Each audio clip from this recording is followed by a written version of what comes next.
Hello, my name is Adrian Goldberg, and welcome to the Byline podcast from the Byline Times. It's what the papers don't say, what radio doesn't report, and what telly doesn't tell you. This time, the US decision to pause a bomb shipment to Israel because of concerns over its incursion into Rafah. Does this mark a U-turn in relations between Washington and Jerusalem? A US spokesman, speaking on condition of anonymity, has said that Israel hasn't, quote, fully addressed its concerns over the needs of around 1 million civilians sheltering in Gaza's southernmost city. Many people have fled there because of Israel's assault on other parts of Gaza, which it launched in retaliation for the October the 7th attacks, in which around 1,200 people died. Around 35,000 Palestinians are thought to have lost their lives since in the conflict. Let's welcome David Waring. David is a lecturer in international relations at the University of Sussex and an expert on UK foreign relations in the Middle East. So, David, the bomb shipment, it's quite a considerable amount of potentially devastating weaponry. Does pausing it make any difference on the ground in Gaza? It's more of a signal, I guess. After all, we're talking about a pause of the supply of some munitions, not a cessation of military supplies, full stop. The specific munitions that they're pausing the supply of are the really, really big bombs, like the 2,000-pound bombs that you just can't use with any kind of accuracy if you drop them in places like Gaza, one of the most densely populated areas on the planet. I mean, they should never have been using those bombs to begin with. It's a message, I guess, from the Americans to the Israelis that they have some disquiet about this attack on Rafah, but it's pretty feeble. The Israelis, we have to remember, are fundamentally dependent on American military support to carry out these operations. They do have a military industry of their own, but it's deeply tied in with the Americans. I mean, Israel would not be the military power it is today without American military aid and military supplies. And the Americans have the ability to pull the plug on this assault on Gaza entirely. They've had that ability for 6 or 7 months and they've allowed it to continue. So it's a small, weak, belated signal rather than a material pulling of the plug on this ongoing indiscriminate assault on Gaza. The United States doesn't have any, it seems to me anyway, interest in stopping Israel making these incursions into Gaza, does it? I mean, it has not objected to Israel's retaliation per se, but it has latterly, perhaps belatedly, started voicing its concerns about the scale of the devastation, which has been truly horrifying. Yeah, I mean, when you think about the interests and how they balance out from the point of view of Washington, and this is true in the UK as well, there's the initial interest, which kicks in at the start of this current round of hostilities, which is to support your strategic ally, Israel, in its attempt to push back against its foes in the region, in this case Hamas, in other moments Iran, back them to the hill and make sure that they prevail. Then your interest can evolve because it may be that the political costs of doing that become prohibitive or concerning. So the humanitarian impact in Gaza of Israel's war has elicited a bit of political blowback in the United States, increasing disquiet, protests on university campuses, other forms of protest, and an election coming up for Biden, which he could quite easily lose to Donald Trump. On that side, they have an interest in stopping it. They're losing support in the global south. They're losing diplomatic support throughout the world, the United States. There's a lot of opposition to what they're doing in terms of supporting the Israelis. And that makes it harder for them to fight their kind of new Cold War with Russia and China. So they've got these things pushing in different directions. And at the moment, they're still sitting on the side of carrying on supporting Israel and trying to contain the political fallout or blowback from that. But it's going to get harder and harder for them as this goes on. But the message then of pausing this bomb shipment to Netanyahu is, we've told you we don't want you to launch this incursion into Rafah. Israel has clearly ignored that, albeit that perhaps the pace of that incursion has been less rapid than it might have been. After this point, what else can the United States do? It seems to me almost unthinkable that the United States, based on what we know of its history and its relationship with Israel, that it would say, well, that's it. We are not going to back you. I cannot imagine a scenario in which that would happen. Can you? Well, we don't have to imagine the scenario because the Americans have yanked the chain on Israel before. This has happened, in 1982 when Israel attacked Lebanon. Ronald Reagan called up the Israeli Prime Minister at the time, Begin, and told him it had to stop, and it stopped.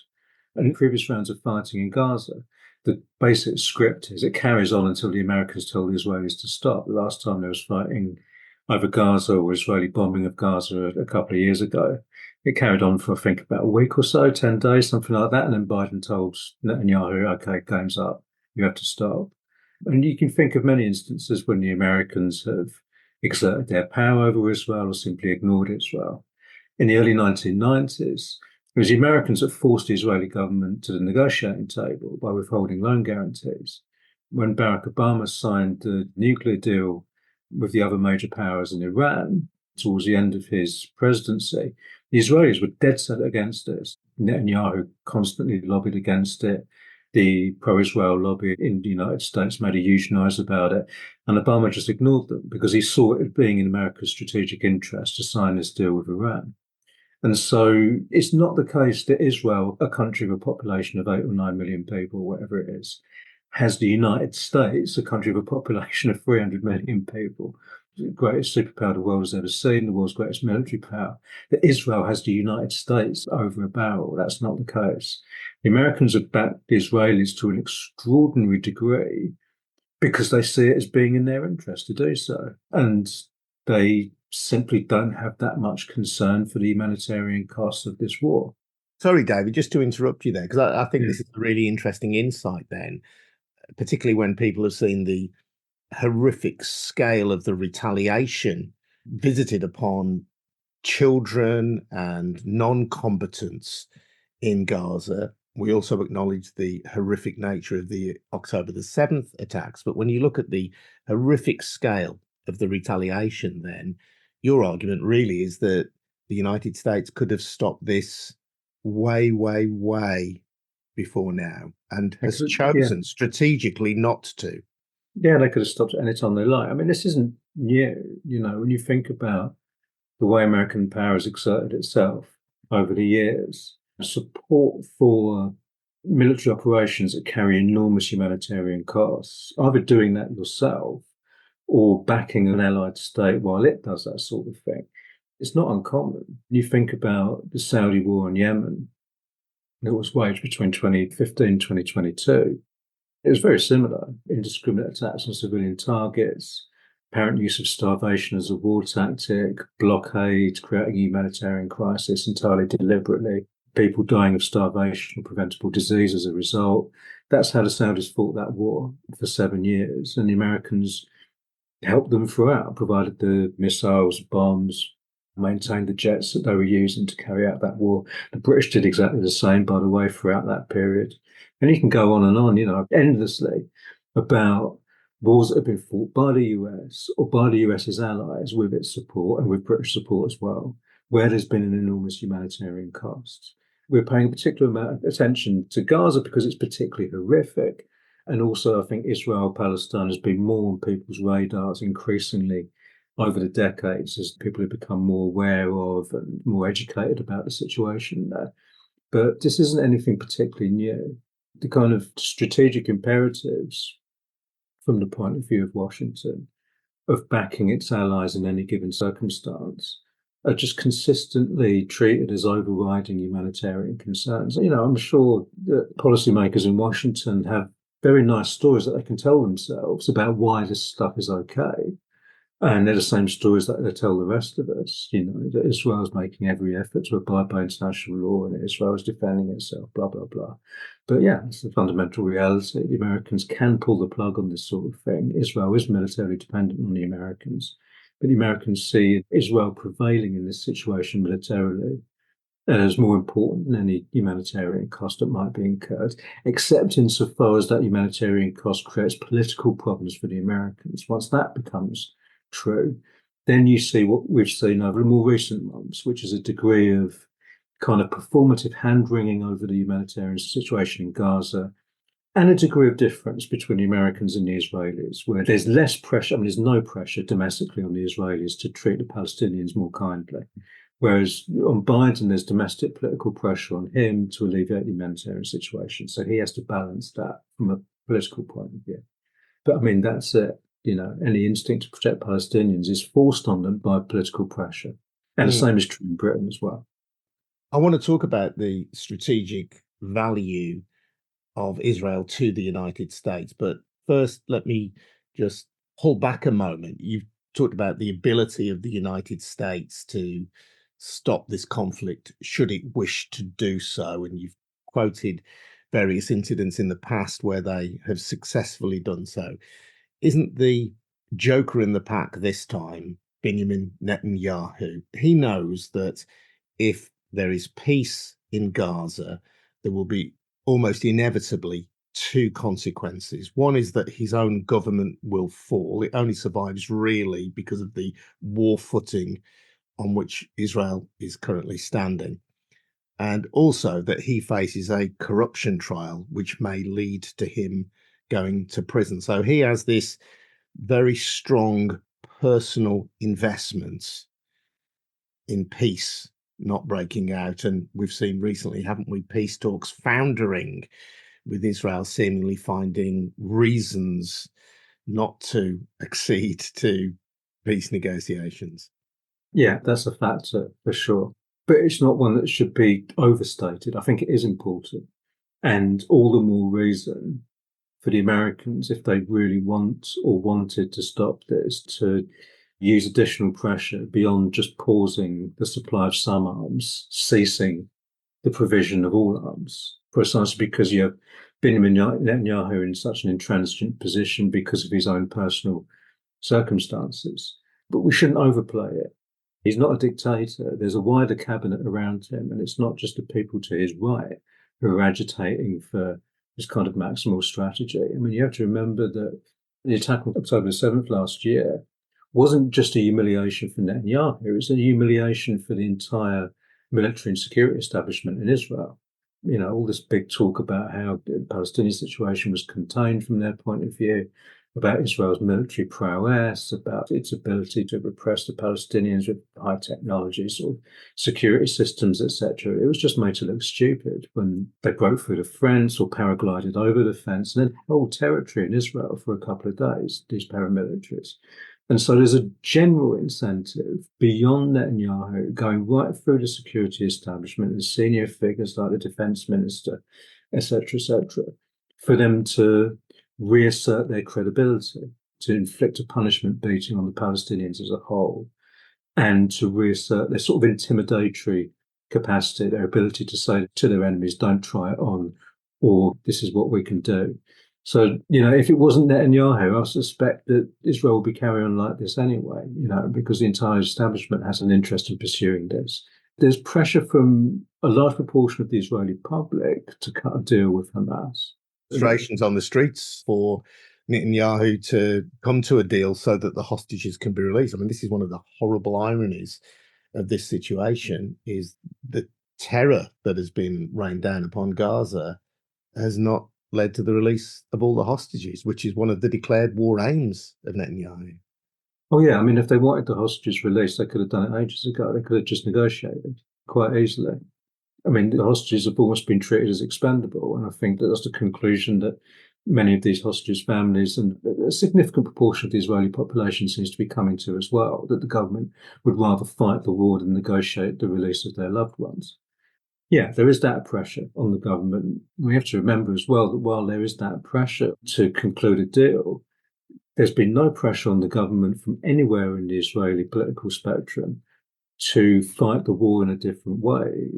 According to polls, it's virtually unanimous amongst the entire Israeli Jewish population, at least, not the Palestinian population within Israel, that Israel's war tactics are justified. So there's always a slight danger with Israel of reducing the problem to Netanyahu. There's a bigger problem with the entire Israeli political class, quite frankly, and the military and security establishment. Action towards the Palestinians in this way isn't new, and it's not just a Netanyahu affair. From the United States point of view, obviously an ally Israel has been attacked. Beyond that, what is the United States' greater strategic interest in the Middle East, and why is Israel so important to it? The fundamental strategic value of the Middle East has been the oil heartlands of the planet, or the energy heartlands of the planet. And that was true before the Americans were a real presence in the Middle East. I mean, if you go right back to late 19th, early 20th century, it became clear that the Middle East had enormous oil reserves. And this was a point when the world economy is industrializing and oil is becoming a kind of central energy source. And then, huge reserves of gas found there as well.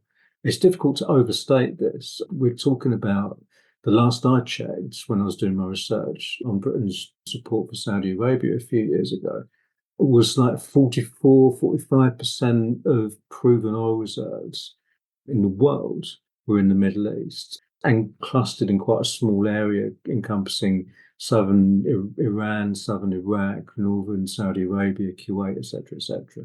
So this is the key value of the Middle East. Plus, it's at the kind of junction of Africa, Central and South Asia, and Southeastern Europe as well. So it's on a series of trade routes, but the energy factor is absolutely crucial. Now, Israel doesn't have energy reserves of that kind, but it's in that neighborhood and it's plugged into that wider system. If you want to exert power in a global system, it's important to have a presence in the energy heartlands of the planet. I'm speaking here from a kind of imperial strategic point of view. And it's important to have allies there. Now, amongst the majority Arab population, Western power is pretty unpopular. So you can have alliances with the likes of Saudi Arabia or Egypt, but you're reliant on dictators who are unpopular because the general population is against you. So those aren't the most reliable allies to have. Whereas with Israel, that alliance is much more solid. You've got an alliance with the government and warm relations with the general population as well.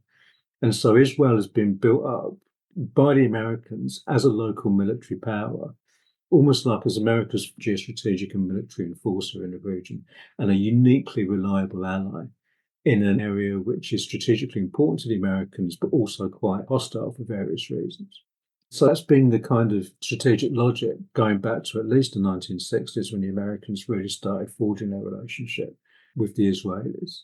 And once you've invested that much in a strategic relationship, it almost becomes reflexive that you back your ally.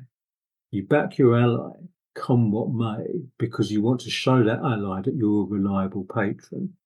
And you want to show your other allies around the world that you're a reliable patron. And you want to show your strategic adversaries around the world that you are committed to supporting your allies. So it becomes about so much more than just Israel. It becomes about strategic interests in the Middle East, strategic interests and strategic posture around the world more generally. And those interests override humanitarian concerns, and it can even override a degree of political blowback, as we're seeing. Indeed. And on that, then, how significant is that blowback, these campus protests, which we've seen on both sides of the Atlantic, but which are particularly aggressively policed in the United States? Clearly taking up a huge amount of television time, lots of headlines and so on. Is that any kind of serious political threat to Biden and particularly to his stance in relation to Israel and Gaza? It is, because in a few months' time, there's going to be a presidential election in which, as Biden himself has acknowledged, democracy itself is on the ballot, because a Trump presidency isn't something that American democracy would necessarily survive. Trump's sort of fascist instincts are coming more and more to the fore. So it's a really dangerous moment. And I think Biden understands this. The wider sort of traditional American governing class understands what a perilous moment that is. And the last election, you have to remember, it's quite close. Joe Biden got more votes than any presidential candidate in history. But Donald Trump, in that same election, got more votes than any presidential candidate in electoral history other than Joe Biden. So there was a huge turnout on both sides. And the sort of margin of victory in a few battleground states was tiny, like a four-figure number. And so it wouldn't take much for the turnout on Biden's side to drop to a sufficient degree for Trump to win. Trump already won one election just through the vagaries of the American electoral system. He won fewer votes than Hillary Clinton, but still squeaked through because of the way his vote was distributed. So this isn't a foregone conclusion by any means. It's quite a perilous moment. And what the protests show is that it's not just that this war is unpopular, and it's not just that members of the Democratic Voter Coalition are against the war. It's that a large number of young people are vociferously against the war. It's not just an opinion they hold passively. It's a position they're prepared to advocate for and prepared to take risks for. I mean, these students are incredibly brave. The extent to which they've braved police violence, the violence of far-right mobs who have attacked them at UCLA, the extent to which they're risking getting suspended, the damage to their future job prospects. They've shown enormous bravery and commitment. And if that carries through for the next few months, it makes things harder and harder for Biden. He has to conduct his electoral campaign against that backdrop. And he has to reckon with the fact that he's losing a generation of Americans. He needs young people to vote for him. They're a key constituency. And if this carries on, his presidency is in peril and American democracy is in peril, which means the world is in peril if Donald Trump becomes president. So these really are the stakes at the moment. It's a huge problem. David, great to speak to you. Thank you for your time. That's David Waring. He's a lecturer in international relations at the University of Sussex. I'm Adrian Goldberg. This has been the Byline podcast. If you want to support our work, by the way, please take out a subscription to the Byline Times. It's our brilliant monthly newspaper, which has the best of our online articles and stuff that you can't read anywhere else. So do head over to bylinetimes.com and take out a subscription. That's at bylinetimes.com. This has been a We Bring Audio production in Birmingham by me and Harvey White for the Byline Times. We'll see you again very soon, but for now, thanks for listening. Cheers now. Bye-bye.